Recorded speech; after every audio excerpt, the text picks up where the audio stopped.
కదా, దేవుని పక్కనెట్టేసి పాపం వైపు నడిపించిన తర్వాత అనేకులకి ఇటువంటి పరిస్థితి కలుగుతూ ఉన్నది.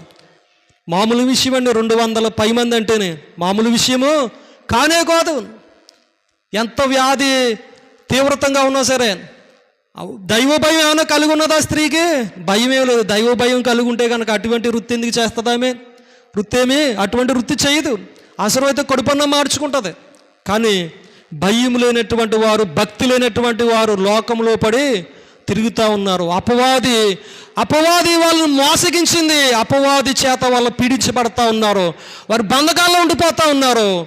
మనము కూడా ఏమన్నా చిన్న అపవిత్రత పెట్టుకున్నా సరే ఎప్పుడు చిక్కబడతామో తెలియదు. ఎవరు ఎప్పుడు చిక్కబడతారో తెలియదు. కాబట్టి నేటి దినము మనము పవిత్రత కోరుకున్నట్లయితే కనుక రేపటి దినాన్ని కూడా దేవుడు మనకి